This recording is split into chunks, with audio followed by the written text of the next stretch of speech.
Saudara, kita tahu bahawa sebelum ini ada usaha daripada geng-geng pengkhianat untuk mengambil alih UMNO daripada dalam. Dan mereka cuba melakukan ini dengan untuk membawa pemilihan UMNO sebelum berlakunya pilihan raya. Matlamatnya sudah pasti tuan-tuan. Pertama, supaya mereka boleh meyakinkan UMNO untuk kembali menukar apa yang telah pun diputuskan oleh Perhimpunan Agung Khas UMNO, Perhimpunan Agung UMNO, keputusan MT, iaitu untuk bertanding solo, BN go solo pada pilihan raya umum yang ke-15. Tidak lain tidak bukan, mereka berhajat supaya kita boleh kembali bersama dengan Bersatu, bersama dengan PAS bagi berhadapan dengan pilihan raya umum ke-15, supaya bila kursi yang kita tandingi ini kurang, tuan-tuan, kita tak boleh membentuk kerajaan secara bersendirian. Seperti mana yang kita sedia maklum, UMNO bertanding 122 kursi pada pilihan raya umum yang ke-14, dan daripada 122 kursi kawasan Melayu ini sudah pastilah perlu diagihkan secara saksama di antara PAS, Bersatu dan UMNO sekiranya kita meneruskan kerjasama dengan Bersatu dan PAS.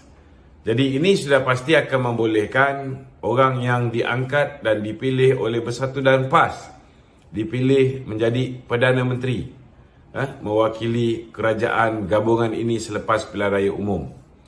Namun saudara, usaha untuk mempercepatkan proses pemilihan UMNO gagal bila mana ROS akhirnya telah meluluskan pindaan perlembagaan UMNO, di mana dalam pindaan perlembagaan itu, tuan-tuan, kita telah berjaya untuk meminda pemilihan UMNO hanya berlaku dalam tempoh 6 bulan selepas setiap pilihan raya umum. Ini permanent. Maknanya selepas ini tidak ada lagi pemilihan setiap 3 tahun.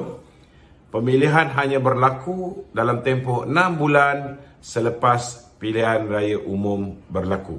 Okey. Jadi hari ini, saudara, beberapa pihak yang kita sudah kenal pasti, mereka cukup bimbang, gundah gulana.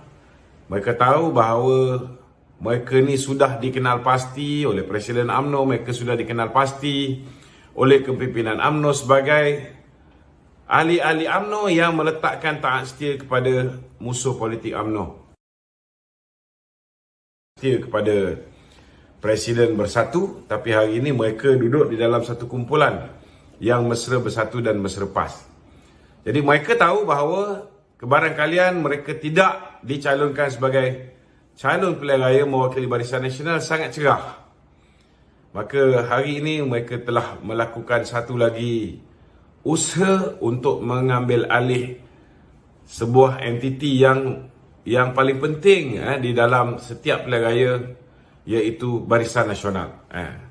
Apa yang berlaku hari ini, terkini, saudara, arahan telah dikeluarkan untuk meminta presiden-presiden parti, presiden-presiden parti di dalam Barisan Nasional untuk mengangkat salah seorang daripada pemimpin mereka menggantikan Datuk Seri Ahmad Zahid Hamidi sebagai pengurusi Barisan Nasional yang baru. Tujuan ini tidak lain tidak bukan ialah supaya kuasa untuk mengeluarkan watikah itu, berpindah daripada tangan Datuk Seri Ahmad Zahid, yang tidak akan meletakkan calon-calon yang sudah pasti kita tidak yakin boleh memenangi pilihan raya, tidak yakin mempunyai sifat wali ataupun winnable, acceptable and likable.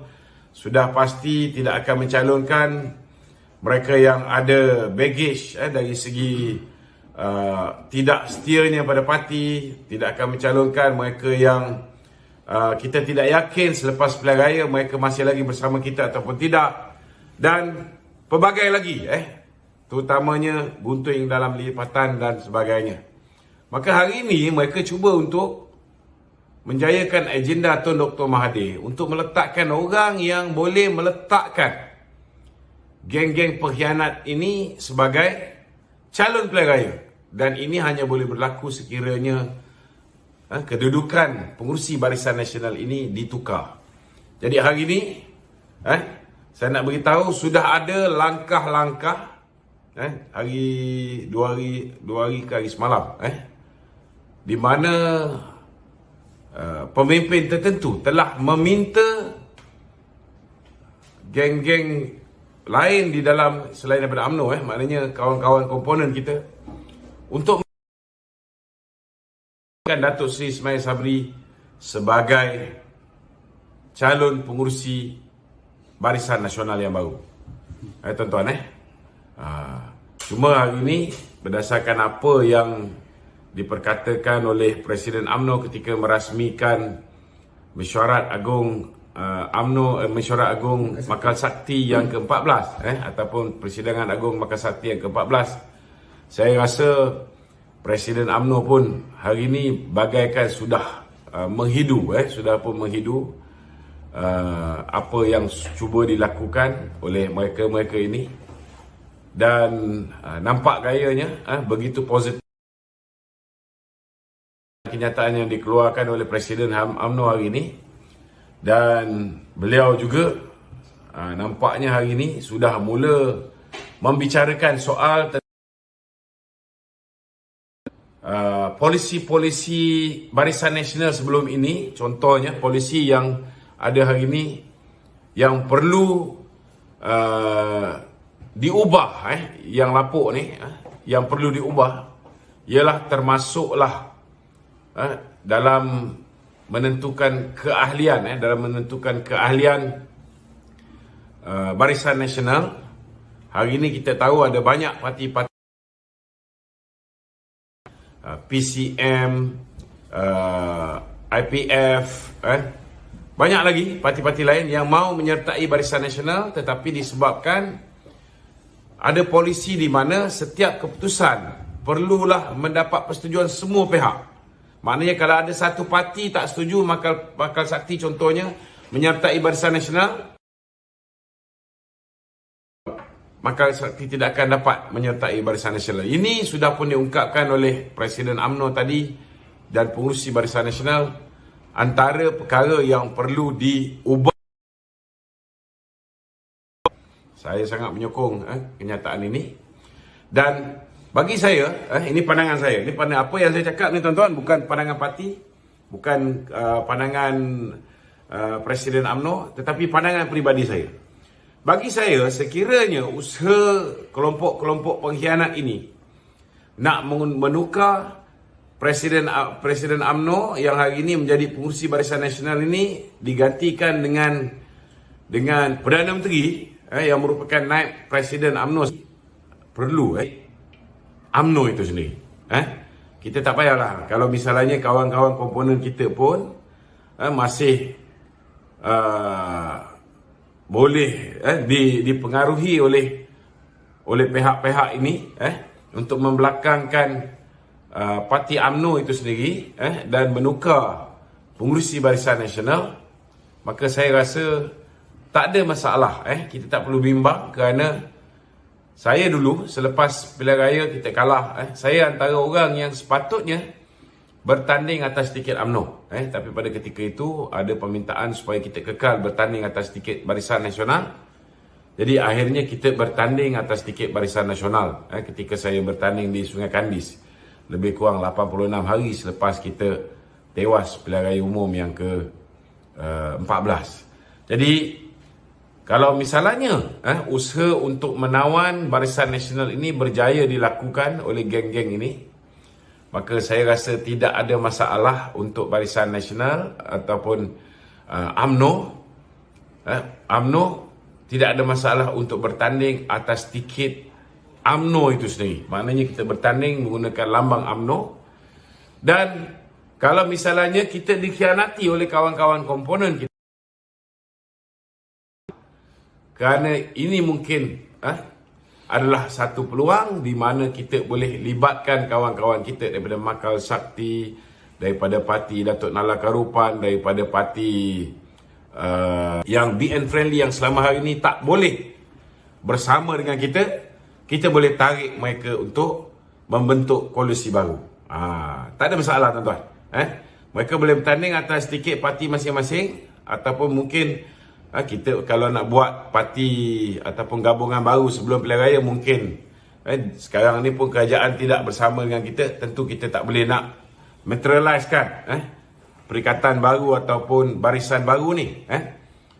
Namun sesedara, ianya boleh kita lakukan selepas pilihan raya. Tidak menjadi masalah. Jadi ini yang mungkin perkara-perkara yang kita boleh bincangkan pada petang ini sementara menunggu waktu maghrib ni. Jadi saya persilakan kalau ada sesiapa yang ada pertanyaan, boleh ajukan soalan ini kepada nombor telefon 017 017 6918 6918 677. 677 017 6918 677. Okey, silakan. Okey, Tok Rahman. Ya. Perlu ubah perlembagaan prosedur lapuk BN kata Pengurusi Barisan Nasional tadi. Apakah keputusan itu terletak di tangan pengurusi atau prosesnya sukar atau tidak tu? Boleh Tok jelaskan? Bagi saya kenyataan Datuk Seri Ahmad Zahid tadi amat jelas. Dia kata dah tiba masa lah. Tak boleh kita buat keputusan mesti ada konsensus semua pihak. Sebab kalau contohnya orang nak bersama dengan kita, PCM nak bersama dengan kita, Makal Sakti nak bersama dengan kita, IPF nak bersama dengan kita, dan parti-parti lain pun nak bersama dengan kita. Orang nak menyokong kita, kenapa kita nak tolak mereka ni daripada kita benarkan mereka menjadi kawan-kawan kita? Sampai bila parti ni nak dimonopoli oleh 1-2 parti saja, dan yang lain ini walaupun mereka lebih setia, tapi mereka ni hanya dianggap sebagai BN friendly. Mereka tak boleh masuk dalam BN. Kalau kita tengok Perikatan Nasional pun mereka terbuka untuk menerima siapa saja untuk menyertai Perikatan Nasional. Kalau kita tengok Pakatan Harapan juga, kita lihat baru-baru ni muda pun berhasrat untuk menyertai PH. Jadi kenapa kita nak mengamalkan dasar tertutup ni? Kalau misalnya kita berterusan, sudah pasti parti-parti ni pun dia ada limit masa dia. Mungkin macam Makal Sakti dah tunggu 14 tahun. Tapi tak boleh nak masuk Barisan Nasional. Sampai bila mereka nak tunggu? Sampai bila parti-parti lain nak tunggu begitu lama? Jadi we got to decide whether to bring them in ataupun tidak. Dan kalau kita ada polisi macam ni, maknanya kalau kita ada 14, dulu ada 14 parti komponen, satu je tak setuju, yang lagi 13 tak setuju pun tetap ditolak. Baik. So tak boleh. Polisi ni bagi saya setuju, saya sangat setuju dengan pandangan Datuk Seri Zahid. Kita perlu ubah polisi ni, tak perlu diteruskan. Okey. Okay, Datuk, satu soalan Datuk. Macam mana kalau kita beritahu kepada ahli-ahli UMNO jangan berharap kepada Datuk Ismail Sabri untuk bagi jawapan bila nak election? Sebab setiap kali meeting, jawapan dia meeting top 5, seinci, sesaat. Walaupun kita buat keputusan bersedia untuk tahun depan saja, so kita lebih bersedia daripada menaruh harapan yang tak mungkin akan kita dapat. Saya sangat bersetuju lah. Sebab saya pun rasa saya dah cakap lama. Daripada bulan 3 lagi kita dah cakap selepas kita menang di Melaka, selepas kita menang di Johor, itulah masa yang sangat sesuai untuk kita buat pilihan raya umum. Kita ada sedikit impact positif akibat daripada kemenangan di dua buah negeri ni. Kemudian Datuk Seri Ismail Sabri, walaupun dia ada peluang untuk meluluskan pinjaman, orang tengah terdesak ketika tu, boleh diluluskan pinjaman KWSP tu, BN lebih cemerlang di Johor agaknya. Agaknya. Kita pun bukan bodoh sangat kan, kita boleh menilai. Tapi dibuat selepas tu. So kalau buat lepas tu pun tempoh 3-4 bulan tu, itu adalah masa yang cantik, di mana kuasa membeli rakyat masih kuat, masih lagi ada feel good factor. Itulah cantik. Tapi di-drag sampai ke, saya cakap kalau boleh pilihan raya mesti buat paling lewat pun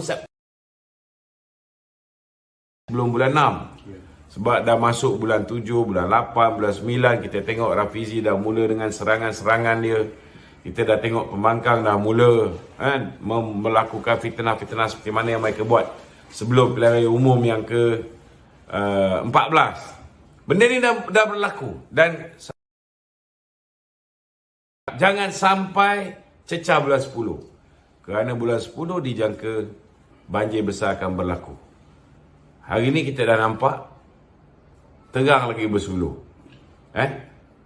Mereka jangan kepada 3 hari bulan dan 7 hari bulan dijangka Perdana Menteri sendiri yang akan membentangkan belanjawan. Ini pun satu benda yang bagi saya tak masuk akal lah. Takkanlah 7 hari bulan tu dia nak pecat Zafrul dan dia nak mengangkat diri dia sebagai Menteri Kewangan. Sebab yang boleh bentang belanjawan ni Menteri Kewangan. Mungkin dia nampak Datuk Najib bentang belanjawan, dia ingat dia pun patut bentang belanjawan. Dia nak claim mileage. Tapi kena tahulah undang-undang.